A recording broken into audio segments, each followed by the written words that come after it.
جو اسلام میں کسی کاروبار کے حلال اور حرام ہونے کے قوانین ہیں نا بنیادی، جو میں کتاب و سنت کی تعلیمات کی روشنی میں سمجھاؤں، وہ بنیادی 4 قوانین ہیں، 4 رولز کے اوپر آپ نے پیش کرنا ہے۔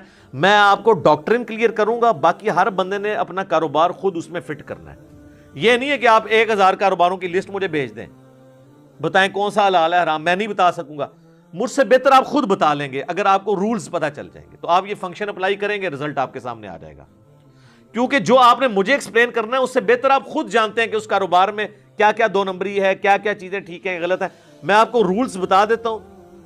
کل فارکس ٹریڈنگ کا خوب چرچا ہے اور بہت سے لوگ اس جدید کاروبار سے وابستہ ہیں، جس کے تحت کرنسی کی خرید و فروخت کا آن لائن کام کیا جاتا ہے۔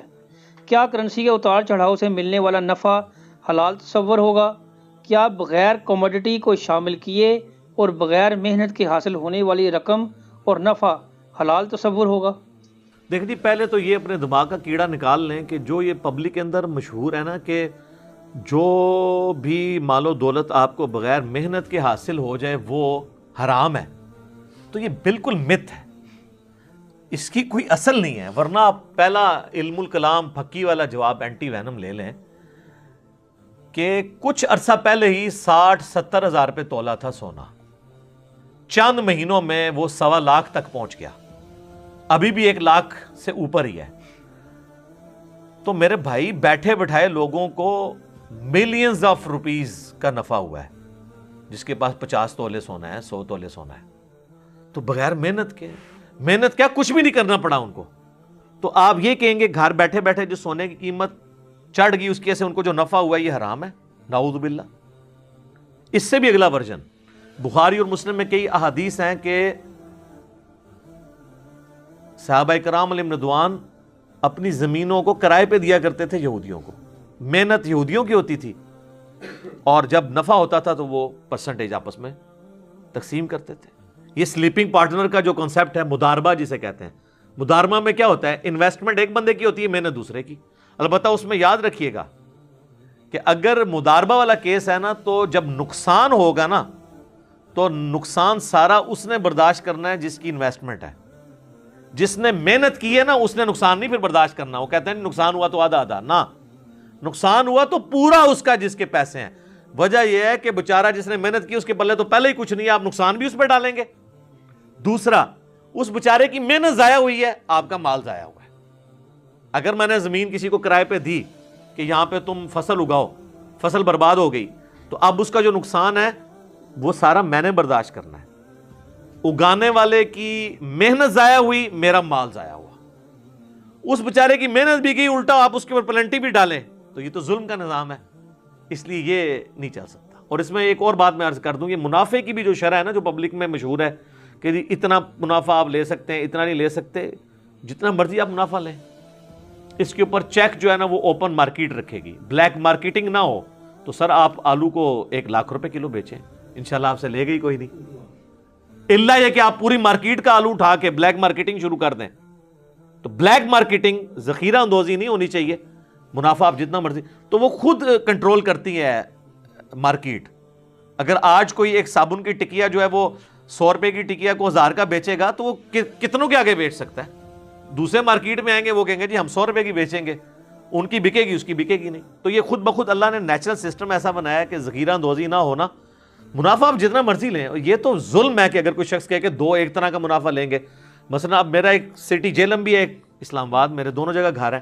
اسلام آباد میں I-10 کے پاس جو ہے نا مرکزی منڈی موجود ہے، منڈی سے آپ آلو اٹھاتے ہیں سپوز 20 روپے کلو، اور وہ آلو آپ I-10 مرکز میں پاس جا کے 40 روپے کلو بیچ لیں گے، کیونکہ I-10 مرکز کے اندر دکان کا ایوریج کرایہ 20,000 25,000 روپے ہے۔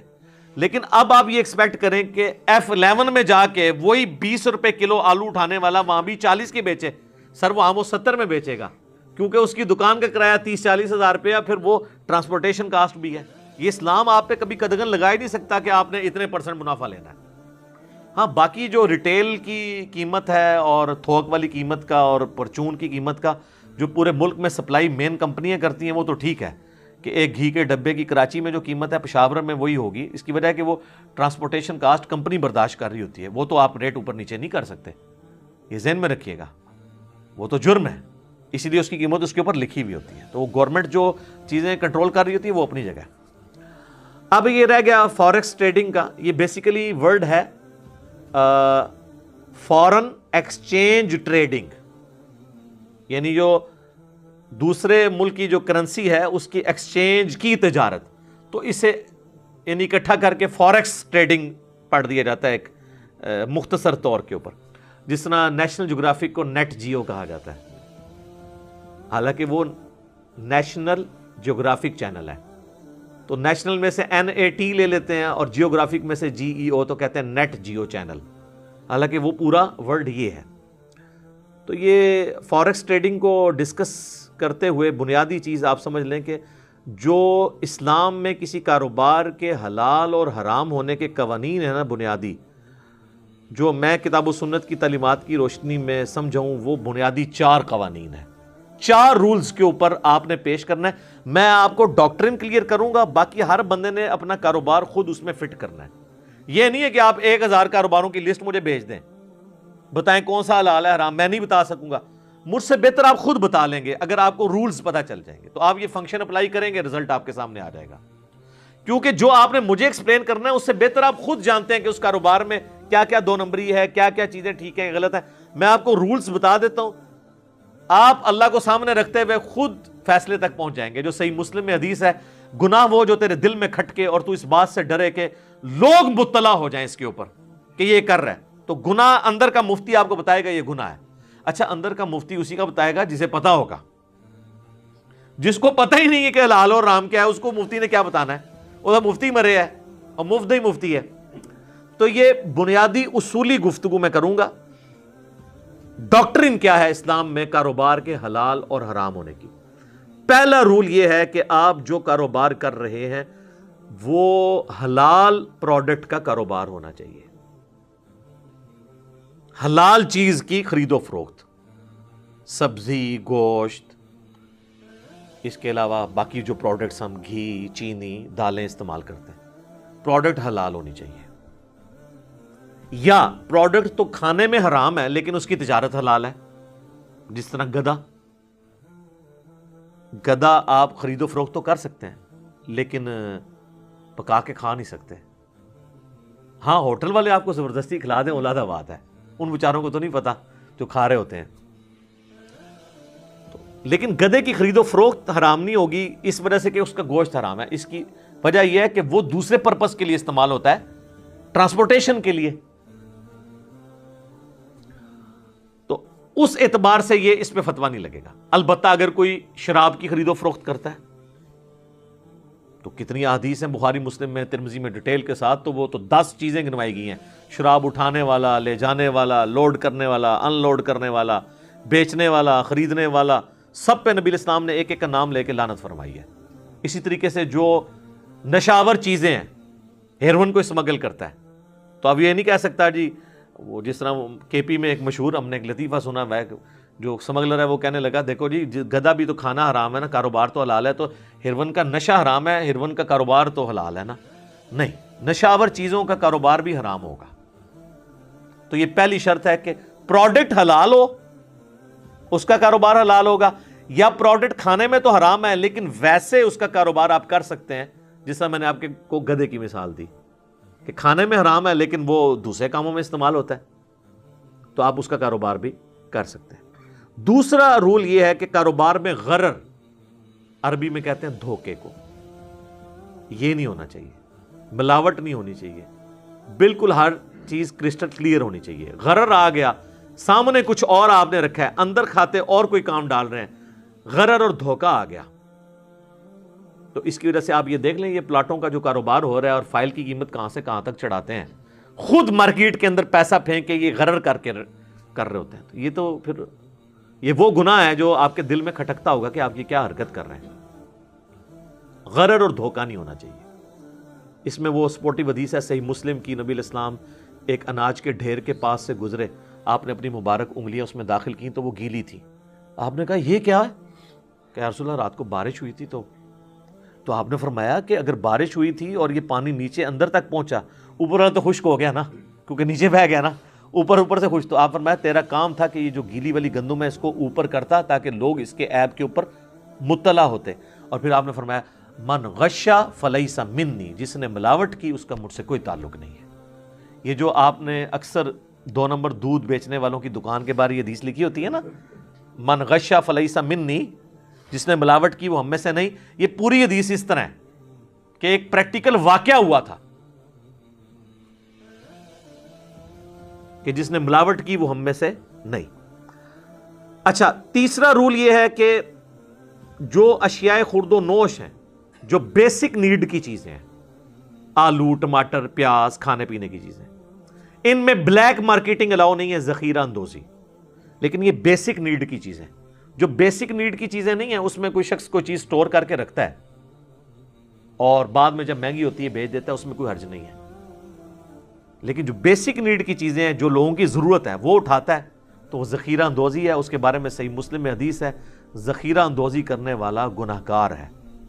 اور سنن ابن ماجہ میں حدیث ہے، نبی علیہ السلام نے فرمایا کہ جو شخص غلہ مسلمانوں کا ذخیرہ کر لے گا اور یعنی بلیک مارکیٹنگ کرے گا، تو اللہ تبارک و تعالی اس کو جزام یعنی کوڑ کے مرض میں اور افلاس کے مرض میں ڈال دے گا. تو آپ دیکھ لیں کتنے بڑے بڑے ہیں، اتنا کما کے بھی نا افلاس کے مرض میں مبتلا ہیں.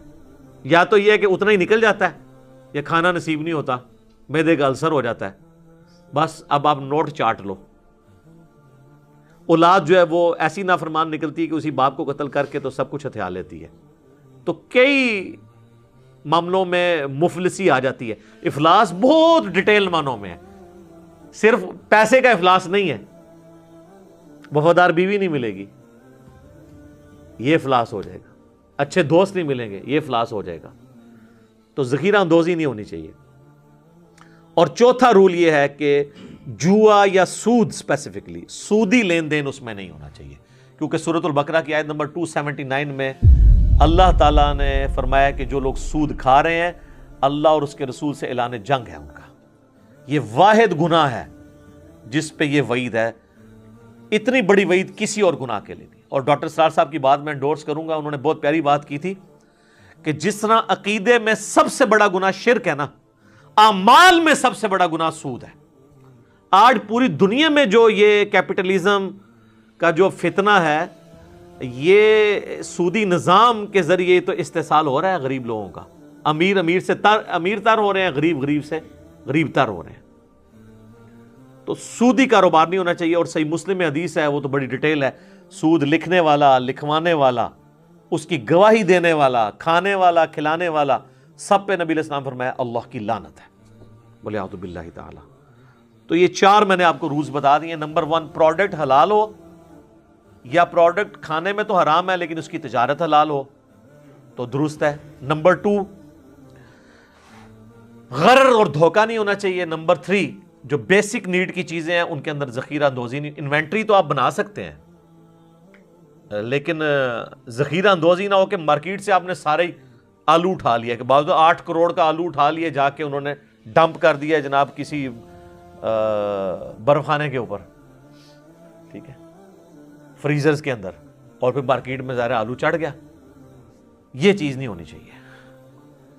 تو ویسے تو اب بیسک نیڈ میں تو آلموسٹ ساری چیزیں، اب آج کے دور میں تو ویسے اگر آپ دیکھیں تو موٹر سائیکل بھی بیسک نیڈ ہے، فریج بھی بیسک نیڈ ہے، یعنی جو بھی استعمال کی چیزیں ان کی آپ نے ذخیرہ اندوزی نہیں کرنی. اور چوتھا رول ہے کہ سودی انوالومنٹ اس کے اندر نہیں ہونی چاہیے. تو یہ 4 رولز ہیں. اس کے اندر اب جو کاروبار فال کرے گا ان 4 رولز میں جو ممانعت ہے اس سے بچ جائے گا وہ حلال ہوگا، ادروائز وہ پھر حرام تصور کیا جائے گا. اب باقی میں نیٹی گریٹیز میں اگر پڑھ جاؤں، یعنی پلاٹوں کی فائلوں کا کاروبار ہو گیا، اسی طریقے سے کرپٹو کرنسی، بٹ کوائن یا ون کوائن، اور اسلامک بینکنگ اور گولڈ کا کاروبار، اس کے اوپر الگ سے میری کئی ویڈیوز ریکارڈڈ ہیں، وہ انشاءاللہ ہم اس کی ڈسکرپشن میں ڈال دیں گے. اور میں آپ کو بتاؤں، ہم جتنی کریٹیکل ویڈیوز ہوتی ہیں نا، ڈسکرپشن میں ان کے لنکس ڈالتے ہیں اور پھر کامنٹس میں ڈال کے بھی اسے پن کر دیتے ہیں. پھر بھی بعض لوگ نیچے لکھ رہے ہوتے ہیں اس کے بارے میں بتائیں، تو تھوڑی محنت کر لیا کریں آپ بھی، ٹھیک ہے نا. اب آپ کے منہ میں جا کے ڈالیں کلپ اور ہر کلپ میں ہر بات تو نہیں ہو سکتی، ورنہ تو ہر کلپ جو ہے وہ آدھے آدھے پونے پونے گھنٹے 2-2 گھنٹے کا ہونا شروع ہو جائے گا. تو وہ ٹاپک وائز ڈسکس کر رہے ہوتے ہیں، تو میں اس کو یعنی یہاں پہ ڈسکس نہیں کروں گا. اور میں آپ لوگوں سے ریکویسٹ کروں گا کہ یہ مشکات المصابیح جسے میں نے انسائکلوپیڈیا آف حدیث ڈکلیئر کیا ہے، اس پہ میرا ڈیٹیل لیکچر بھی ہے اس کے تعارف کے اوپر، یہ آپ ضرور پڑھیں. یہ اہل سنت کی مین سٹریم کی جو 6 کتابیں ہیں، بخاری، مسلم، ابو داؤد، ترمذی، نسائی، ابن ماجہ، اس کے نوٹس ہیں. اس میں ایک پورا چیپٹر ہے دوسری جلد کے اندر، کتاب البیوع. PDF ڈاؤن لوڈ کر لیں ہماری ویب سائٹ ahlsunnatpak.com سے، فری ڈاؤن لوڈ کریں.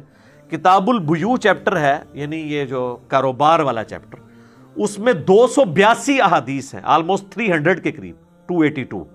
انٹرنیشنل نمبر کے مطابق 2759 سے لے کے 3040 تک ساری کاروبار سے ریلیٹڈ جو اس کے ایک ایک ٹاپکس ہیں نا آگے، ساری احادیث ایک جگہ جمع ہے، بخاری اور مسلم سے بھی اور باقی کتابوں سے بھی. اور باقی کتابوں میں تحکیم بھی نیچے ہوئی ہے، کون سی حدیث ضعیف ہے، کون سی صحیح ہے، تو آپ خود پڑھیں. اب آ جائیں فوریکس ٹریڈنگ کی طرف. فورن ایکسچینج ٹریڈنگ، جس کو مختصر کر کے ہم فوریکس ٹریڈنگ کہتے ہیں. تو اسپیسیفکلی اس کے بارے میں یاد رکھیں، یہ OTC ہے، اوور دا کاؤنٹر کاروبار ہے، جس میں 1 to 1 آپ، یعنی بیچ میں آپ کے اوپر کوئی سپرویژن کے لیے اتھارٹی انوالو نہیں ہوتی ہے، ڈائریکٹ آپ کاروبار کر سکتے ہیں کاؤنٹر کے اوپر سے آمنے سامنے. فوریکس ٹریڈنگ جو ہے، یہ اس کا طریقہ کار کیا ہوتا ہے، وہ جو لوگ کر رہے ہیں ان کو تو پتہ ہی ہے، میں اس کو عام فہم کر کے سمجھا دیتا ہوں، کیونکہ کافی لوگ پوچھتے ہیں اور کر رہے ہوتے ہیں اور کرنے کے بعد پوچھ رہے ہوتے ہیں. جس طرح لوگ طلاق دینے کے بعد طلاق کے مسائل پوچھتے ہیں، حالانکہ طلاق دینے سے پہلے پوچھنا چاہیے طریقہ کیا ہے، دینی بھی چاہیے کہ نہیں. تو یہ جو فورن ایکسچینج کا جو آن لائن کاروبار ہے، اسے فوریکس ٹریڈنگ کہتے ہیں اسپیسیفکلی.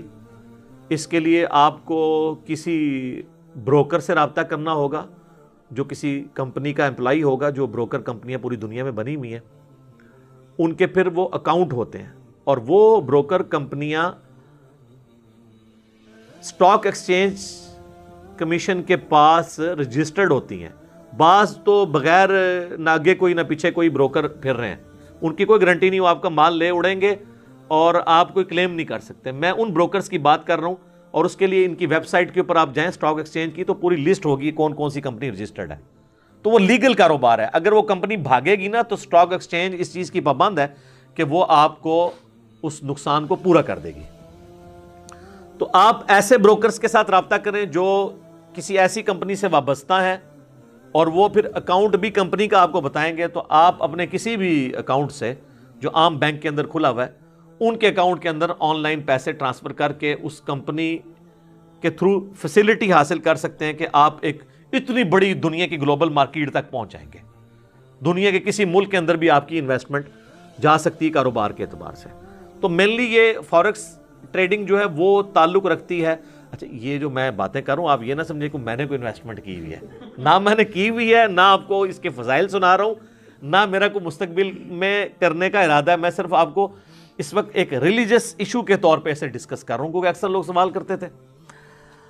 تو وہ اس میں پھر جب آپ اس بروکر کے تھرو اتنی بڑی گلوبل مارکیٹ میں پہنچ جاتے ہیں، تو پھر آپ آن لائن کرنسی مختلف ملکوں کی خرید سکتے ہیں. اور مینلی تو 3 کرنسیاں جو بڑی ہیں، ڈالر ہے، یورو ہے اور پاؤنڈ ہے.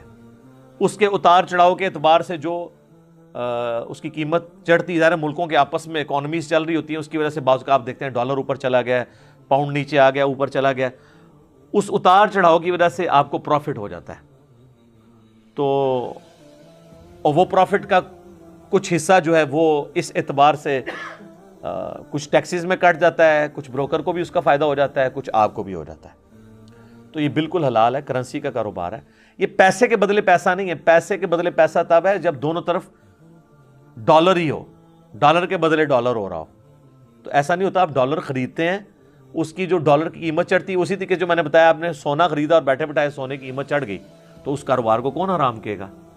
ٹھیک ہے، تو وہ ظاہر کمپنی آگے کاروبار کر رہی ہوتی ہیں. آپ تو یہ مینلی یعنی کرنسی کے سے ریلیٹڈ جو چیز ہے فوریکس ٹریڈنگ ہے. ویسے اور کیٹیگریز بھی ہیں، کموڈٹی بھی ہے. آپ گولڈ آن لائن پرچیز کر سکتے ہیں، سلور پرچیز کر سکتے ہیں، آئل پرچیز کر سکتے ہیں، گندم پرچیز کر سکتے ہیں. تو یعنی وہ آپ اس کمپنی کے تھرو، اور ظاہر ہے وہ آگے تو پھر اس ڈیٹیل تک تو ہم نہیں جاتے کہ وہ آگے کس طریقے سے، اسٹاک ایکسچینج کے اوپر ہی اعتبار ہے کہ وہ اس اعتبار سے چل رہے ہیں. باقی اس میں پھر وہی رول ہوگا کہ کوئی حرام چیز نہیں ہونی چاہیے. یہ نہ ہو کہ آپ شراب کے اندر انویسٹمنٹ کر لیں ایز اے پروڈکٹ، تو چاہے سارا طریقہ حلال ہو لیکن چونکہ پروڈکٹ حرام ہے سب کچھ حرام ہو جائے گا. تو پروڈکٹ حلال ہی ہونی چاہیے، کموڈٹی حلال ہی ہونی چاہیے. تو کموڈٹی والا بھی ایک اس میں پورشن لائی کر رہا ہوتا ہے. یعنی یہ دو مینلی میں نے آپ کو بتا دیے. تیسرا ہے کمپنیز کے شیئرز بھی آپ لے سکتے ہیں. مثلا کوئی بوئنگ کے شیئر لے لیتا ہے، پی ایس او کے لے لیتا ہے، پیکیجز کے لے لیتا ہے. سگریٹ کی کمپنی کے نہ لیں شیئر، وہ سلو پوائزننگ ہے. تو جو کمپنیاں حلال کاروبار کر رہی ہیں، اس طرح جو بینک سودی کام کر رہے ہیں اسلامک بینک سے ہٹ کے، وہ بھی خیر پیور نہیں ہے لیکن کسی حد تک چلیں کوشش تو ہے، تو ان کے بھی آپ شیئرز نہ خریدیں. وہ آپ نے خود فیصلہ کرنا ہے کہ میں، تو یہ تین یعنی مین ہوگی چیزیں: فارن کرنسی کے اندر انویسٹمنٹ، کموڈٹی کے اندر gold, silver, oil, natural gas, کوئی بھی ریسورسز اس کے اندر، اور تیسری کسی کمپنی جو کہ کام کرتی ہے اس طرح کے جو سروسز پرووائڈ کرنے والی کمپنیاں ہیں. بعض اوقات یعنی معدنیات اکھاڑنے والی کمپنیاں ہوتی ہیں، مختلف جگہ سے دریافت کرتی ہیں، آئل ڈگنگ کمپنی ہیں، تو ان کے شیئرز کے اوپر نیچے پھر ڈیویڈنڈ بھی آپ کو پروفٹ بھی ملتا رہتا ہے. پروفٹ لاس کی بنیاد کے اوپر ہوتا ہے، وہ پیسے کے بدلے پیسہ نہیں ہوتا بلکہ انویسٹمنٹ کاروبار کے اگینسٹ ہوتا ہے، تو وہ بالکل حلال ہے. باقی یہ کہنا کہ جی وہ بالکل ہمارے سامنے کریں، تو یہ اب ظاہر پوری دنیا کا موڈ شفٹ ہو چکا ہے آن لائن کے اوپر.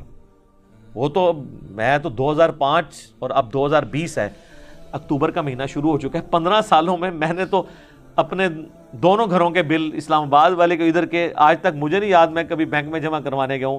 سارے بل چاہے وہ گیس کا ہو، بجلی کا ہو، نیٹ کا ہو، تو آن لائن ٹرانسفر کرتے ہیں. تو وہ سارا پوری دنیا کا نظام آن لائن شفٹ ہو چکا ہے. تو اس کے پیچھے ملکوں کی اسٹاک ایکسچینج کی گارنٹیاں موجود ہیں، اور اس طرح نہیں ہے کہ اس طریقے سے کام چل رہا ہے. تو جہاں پہ یہ ساری چیزیں موجود ہیں وہ آپ کریں. باقی اب اس میں بعض اوقات یہ ہوتا ہے کہ ہم کسی ایسی کمپنی میں انویسٹ کریں گے جو خود سودی کام کرتی ہے، پروڈکٹ تو حلال بنا رہی ہے لیکن سودی کام اس طرح کر رہی ہے کہ وہ مارکیٹ سے، بینکوں سے وہ ڈیٹ لیتی ہے، اپنی ایکویٹی اس کی 40% ہے راس المال، 60% وہ قرضہ اٹھاتی ہے، تو ظاہر اس کا تو سود دے گی. اب یہ پوری دنیا کا نظام سودی ہے. اب اس سے تو اس درجے میں وائڈ کرنا مشکل ہے کہ آپ کوئی ایسی کمپنی دریافت کریں جس نے بینکوں سے سود پہ قرضہ نہ لیا ہو. پھر تو آپ کچھ بھی نہیں کر سکتے. پھر تو جناب یہ جن کپڑوں میں بیٹھ کے میں، اور یہ جن کپڑے کی میں نے پگڑی باندھی ہوئی ہے، یہ بھی جس مشین پہ بنے ہوئے ہیں، وہ بھی یعنی سود کے پیسے سے ادھار اٹھا کے، بینکوں سے اٹھا کے اور اس کے اگینسٹ سود دے کر باہر سے منگوائی گئی ہیں. تو یہ تو پھر یہ ہے لا یکلف اللہ نفسا الا وسعہا. اللہ تعالیٰ کسی جان پہ اتنا ہی بوجھ ڈالتا ہے جس کی وہ یعنی استطاعت رکھتا ہے، اس سے زیادہ بوجھ نہیں ڈالتا.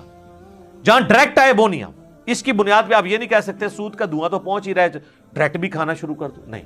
اس کے لیے میں ایک مثال دیتا ہوں کہ آپ نے امرود توڑے، اس میں سے کیڑا نکلا، تو آپ بیوقوف ہوں گے اگر آپ امرود کھائیں گے اس بنیاد پہ کہ یار میں تو اتنا کچھ انہیل کر رہا ہوں. جیسے کہتے ہیں نا کہ جی وہ بمبئی کے اندر جو ہے وہ 40 سگریٹ کے برابر لوگ روزانہ دھواں انہیل کر لیتے ہیں، تو اب اس کا مطلب میں سگریٹ پینا شروع کر دوں؟ نہیں. وہ آپ کے اختیار میں نہیں، جو آپ کے اختیار میں آپ اس کی تو پکڑ ہوگی. تو یہ آپ نے خود دیکھنا ہے اس طرح کے معاملات میں کہ جو چیزیں آپ کنٹرول کر سکتے ہیں وہ کریں. تو مکمل طور پہ تو آپ ظاہر نہیں کر پائیں گے، اس میں پھر آپ کے اوپر اس طرح قدغن نہیں لگا سکتے. اسلامک بینکنگ کے حوالے سے بھی اگرچہ اس میں کی ایک خرابیاں ہیں، پھر بھی میں کہتا ہوں چلیں ایک کوشش تو ہے نا کہ منی اگینسٹ گڈز ہے. وہ نان اسلامک بینکنگ یا سودی بینکاری ہوتی ہے پیسے کے بدلے پیسہ، اسلامک بینکنگ ہوتی ہے کموڈٹی، کسی چیز کے پیچھے پیسہ. اسی لیے آپ دیکھیں اسلامک بینک والے آپ کو پرسنل لون نہیں دیتے ہیں، وہ مداربہ کرتے ہیں یا مشارکہ کرتے ہیں. آپ نے مکان بنانا ہے، وہ کہیں گے لائیں جی پلاٹ ہے، جی ہے. پلاٹ نہیں ہے تو آپ کہیں گے جی میرے پاس 20 لاکھ ہے اور پلاٹ تو آئے گا 30 کا، اوپر سے یہ بناؤں گا. وہ کہیں گے ٹھیک ہے 20 لاکھ آپ کے پاس ہے، 40 ہم لگاتے ہیں. تو جو مکان بنے گا اس کی بھی اسی ریشو پروپورشن سے ہم مالک ہوں گے، اور پھر آپ نے قسطوں میں ہمیں قرض واپس کرنا ہے اور اس کے اوپر پیسے واپس کرنے ہیں. وہ جو اوپر پیسے واپس کر رہے ہیں وہ سود نہیں ہے بلکہ وہ اس مکان کا کرایہ ہے، کیونکہ آپ اس مکان کے مکمل مالک تو نہیں ہیں. میں ایک موٹر بائک جو ہے وہ اسی کے تحت قسطوں کا کاروبار بھی حلال ہے، بشرطے کہ لیٹ ہونے کے اوپر پلنٹی نہ ڈالی جائے. ایک موٹر بائک کی قیمت مارکیٹ میں 70,000 ہے اور قسطوں میں وہ مل رہا ہے 90 کا. اور میں 10,000 کی ڈاؤن پیمنٹ کر کے 70,000 کا موٹر بائک نکلوا کے لے آتا ہوں، تو میری تو انویسٹمنٹ صرف 10,000 ہے، 60,000 کا مالک تو وہ کمپنی ہے. تو اس موٹر بائک کو جو میں استعمال کروں گا وہ تو میں صرف 10,000 کا مالک ہوں، 60,000 کی کمپنی ہے، تو اس موٹر بائک کا کرایہ نہیں میں دوں گا. وہ کموڈٹی انوالو ہوگی نا، تو سود ختم ہو گیا. پیسے کے بدلے پیسہ آئے گا تو سود. بڑی آسان مثال سے آپ کو سمجھاتا ہوں. آپ کا 40 لاکھ کا مکان ہے، اس پہ آپ 10,000 کرایہ لیں، حلال. کسی کو 40 لاکھ دے کے 10,000 روپیہ مہینہ لیں، حرام. آپ کے کان تو ایسے ہی پکڑا ہے، بات تو وہی ہے نہیں. اس کا جواب پھر اللہ تعالیٰ نے سورۃ البقرہ میں دیا ہے، احل اللہ البیع وحرم الربا. وہ کافر بھی یہی کہتے تھے کہ سود اور تجارت تو ایک طرح ہے، تو اللہ نے فرمایا اللہ نے تجارت کو حلال کیا ہے اور سود کو حرام کیا ہے. وہ تجارت اسی قسم کی ہوا کرتی تھی، اور یہ سلطنت عثمانیہ کے ختم ہونے تک یہ تجارت جاری تھی، جس میں آپ جو ادھار کی چیز ہے اس کو تھوڑا مہنگے داموں خریدیں گے اور نقد جو ہے وہ کم داموں. وہ جو ترمذی کی حدیث کہتے ہیں نبی علیہ السلام نے ایک چیز کی 2 قیمتیں مقرر کرنے سے منع فرمایا. آگے امام ترمذی نے کامنٹس لکھے ہیں، اس حدیث کا فارم لکھا ہے. اس سے مراد یہ ہے جب بیچنے والا اور خریدنے والا کسی ایک قیمت پہ متفق ہوئے بغیر الگ ہو جائیں تو اس چیز کو حرام ہے. البتہ اگر وہ متفق ہو جائیں کسی ایک قیمت پہ کہ ادھار پہ میں اتنی اٹھاؤں گا، نقد پہ اتنی، تو پھر اس کے اوپر یہ فتویٰ نہیں لگے گا، اور یہ کاروبار رائج تھا. اسی لیے تو کافر کہتے تھے کہ کاروبار اور سود ایک طرح ہی ہے. ان کو کیا دھوکہ لگا تھا، وہ کاروبار یہی ہوتا تھا نا. تو اللہ نے فرمایا کاروبار حلال ہے، سود حرام ہے. اور لاجک اس کے پیچھے یہ ہے کہ کاروبار سے لوگوں کو فائدہ ہوتا ہے، سود سے صرف امیر کو فائدہ ہوتا ہے. آپ کی 40 لاکھ کی گاڑی ہے، آپ اس کو رینٹ کار پہ چڑھاتے ہیں، ڈرائیور کی نوکری کھلے گی. گاڑی پنکچر ہوگی تو پنکچر والے کی نوکری کھلے گی. پیٹرول پمپ اس کے ساتھ وابستہ ہوں گے. جو لوگ ٹریول کریں، کتنے لوگوں کو فائدہ ہو رہا ہے، کتنے لوگوں کا روزگار اس سے جڑا ہوا ہے. اور اللہ آپ کو یہ بھی ثانی دے رہا ہے کہ آپ نے اس 40 لاکھ کی گاڑی پہ زکوٰۃ بھی کو نہیں دینی. اس سے جو آمدن ہو رہی ہے نا اس پہ زکوٰۃ ہوگی، اگر وہ بھی جڑ کے 7.5 تولے سونا ہو جائے. اگر وہ آپ ساتھ ساتھ کھا رہے ہیں تو زیرو زکوٰۃ. جس طرح اسلام آباد میں کہتے ہیں کروڑ پتی غریب ہیں، F7 میں 10 15 کروڑ کی کوٹھیاں ہیں، 2 کوٹھیاں ہیں، ایک کوٹھی کے 2 پورشن ہیں. نیچے میں مالک رہتا ہے، اوپر والی کوٹھی 1.5 لاکھ روپے 2 لاکھ روپے کرائے پہ دی ہوئی ہے. اسی 2 لاکھ سے نیچے والوں کا خرچہ چلتا ہے، خود وہ کچھ بھی نہیں کر رہے. اب مالک کروڑوں کے ہیں، زکوٰۃ بھی ان پہ کوئی نہیں، اگرچہ ان کی مہینے کی کمائی 2 لاکھ ہے، لیکن وہ جڑ تو نہیں رہی، ساتھ ساتھ خرچ ہو رہی ہے. تو کاروبار کی برکت دیکھیں، یہ کاروبار ہے کہ اللہ تعالیٰ نے آپ پہ کوئی بھی اس طرح کی قدغن نہیں لگائی ہوئی ہے، کیونکہ پیسہ رننگ میں آ جاتا ہے. تو اسلام کی یہ خواہش ہے جو پارہ نمبر 28 میں بھی اللہ تعالیٰ نے مال فے کے بارے میں ڈسکس کیا. یہ نہ ہو کہ صرف امیروں میں ہی مال گھومتا رہے، غریبوں میں بھی آنا چاہیے. تو کاروبار زندگی کے ساتھ چونکہ چیزیں جڑی ہوئی ہیں، لوگوں کے فائدے، اس لیے اللہ تعالیٰ نے کاروبار کو حلال کیا ہے اور سود کو حرام. سود میں کیا ہوتا ہے، ایک بندہ ہی ہوتا ہے، وہی نفع اٹھاتا جاتا ہے اور دوسرے کا استحصال کرتا چلا جاتا ہے. تو کاروبار کریں، سود والا معاملہ نہ کریں. یہاں پہ تو کتنے داڑھیوں والے ہیں، پگڑیوں والے ہیں، نمازی ہیں، اور وہ سود کو کرتے رہتے ہیں، اور جب ان کو اینڈ پہ بتایا جائے تو وہ کہتے ہیں ہمیں تو پتہ ہی نہیں تھا یہ سود ہے. اتنے بولے بن جاتے ہیں، پیسے کے بدلہ پیسہ لے رہے ہوتے ہیں اور کہتے ہیں جناب اسی جڑا نہ تے کاروبار کر رہے سائیں تے ساڈا کاروبار سی. تو انسان کو پتہ ہوتا ہے خام خواہ کسی کو دھوکہ دینا چاہے تو اس کی اپنی مرضی ہے. اللہ تعالیٰ نے بہت بڑی آسانی دی ہے کاروبار کی شکل میں، اور کاروبار میں اللہ تعالیٰ نے برکت رکھی ہے. اور سود کے اللہ تعالیٰ قرآن میں فرماتا ہے نا، میں سود کو گھٹاتا ہے اللہ تعالیٰ اور صدقات کو بڑھاتا ہے. تو یہ صدقات کا سارا سسٹم اس پہ ہی چل رہا ہے، منی اگینسٹ گڈز. اور آپ دیکھیں کہ اس کے ذریعے جس بندے کی کمائی ہوتی ہے، پھر وہ اگر پیسہ جوڑتا ہے وہ زکوٰۃ دے گا اور لوگوں کا روزگار کھلے گا. اچھا کئی لوگ ہیں وہ سود بھی دبا کے کھا رہے ہیں، زکوٰۃ بھی پوری دیتے ہیں، یعنی گٹر کے پانی سے وضو کر رہے ہوتے ہیں. تو گٹر کے پانی سے تو وضو نہیں ہوگا. تو اللہ کا خوف کھائیں اور ان چیزوں سے باز آ جائیں. اللہ تعالیٰ نے سود کو حرام کیا ہے اور کاروبار کو حلال کیا ہے، اور اس کے پیچھے کئی ایک لاجکس ہیں. سب سے بڑی لاجک یہ ہے کہ احل اللہ البیع وحرم الربا. بس مسلمان کے لیے سر تسلیم خم. لاجیکلی کئی چیزیں، یہ اذانیں شروع ہو جاتی ہیں. اسی پہ ہم کنکلوڈ کرتے ہیں. اللہ تعالیٰ سے دعا ہے جو حق بات میں نے کہی اللہ تعالیٰ ہمارے دلوں میں راسخ فرمائے. اگر جذبات میں میرے منہ سے کوئی غلط بات نکل گئی تو اللہ تعالیٰ ہمارے دلوں سے ہی معاف کر دے، ہمیں معاف بھی فرما دے. ہمیں کتاب و سنت کی تعلیمات پر عمل کر کے دوسرے بھائیوں تک پہنچانے کی توفیق عطا فرمائے۔ سبحانک اللہم و بحمدک، اشہد ان لا الہ الا انت، استغفرک و اتوب الیک، وما علینا الا البلاغ المبین۔ جزاکم اللہ خیرا۔